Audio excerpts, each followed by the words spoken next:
So today we got 500 rounds loaded up and we're going to be putting it through the brand new Springfield Armory St. Victor. And yes, happy embargo day for everybody who's seen a review already. For those who don't know, Springfield Armory sends these out in advance to people like myself. So that way we can get some rounds through it and get content out on the day it comes out. Hopefully after watching this video, it'll help you decide if this is something you need to pick up or not. And as you can see, I have added a bunch of accessories and things to it, which we will go over later. Full disclosure, while we're getting set up, Springfield Armory was kind enough to send this out for testing and review. With that being said, we're going to put the 500 rounds through it, see how many malfunctions we have, and again, help you decide if this is something you need. All right, first shots, let's run it unsuppressed. Just make sure it works.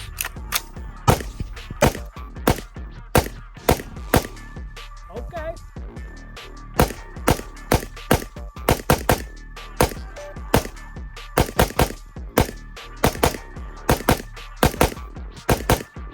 The gun works unsuppressed, and honestly, I hate running unsuppressed guns, so we're going to run the rest of the test here with the Dead Air Sandman X. I chose this suppressor because it is a lighter weight can compared to like the Lazarus 6 or something else. And with the 16-inch barrel, I do want something more lightweight on the front while still giving us a good sound reduction. All right, now let's see how she runs. Nice. Another reason why I love suppressors, I feel like they smooth out the action, and I can definitely tell right away that it does help with that recoil impulse. So again, we're gonna run the rest of the test with the suppressor.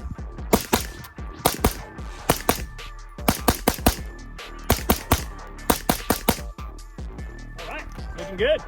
Next up, let's get some bill drills in. Even though I have this set up as kind of a long configuration, 16-inch suppressor and bipod. But that being said, it's not crazy heavy like a IAR or LMG. So you can definitely still use this for close stuff. 161, we can definitely go faster. 137, we can go faster. 127, so not bad.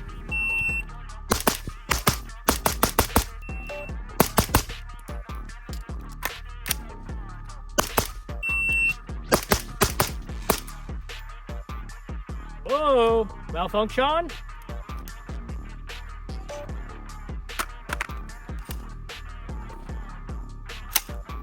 Failure to feed with a Magpul first form painted mag. So maybe the paint on it affected something. Let's try and run this mag again.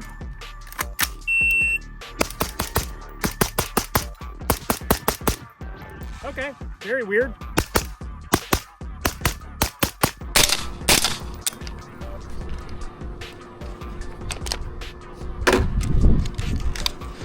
Last round, the bolt did not lock back on that one. It was a Magpul Gen 2. So, function, but just didn't lock back. This guy is hot. Like I can feel it through my gloves and the goon tape. So let's let this cool down and then we'll get some more rounds through it. If the energy's right.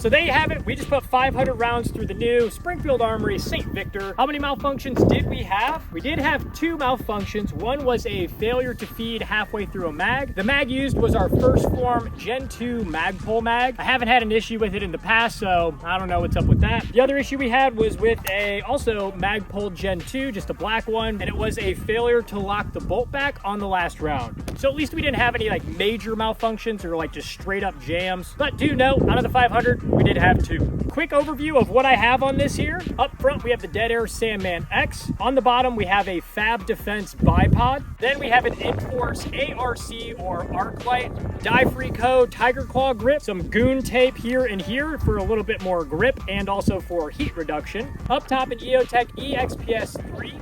And then as far as what came on the gun did come with these backup iron sights from Springfield Armory. Came with a Radian Raptor LT charging handle.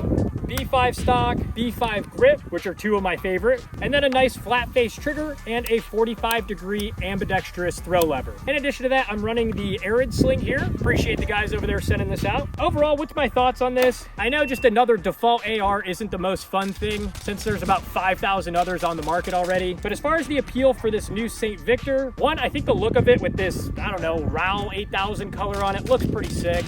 The furniture they give you and the parts out of the box, the sights, B5 furniture, and the radiant charging handle, as well as that flat face trigger, all pretty solid. And if you're someone looking for maybe like a patrol or duty type setup, and you have to have a 16-inch AR, well then I think this would be a solid option for you.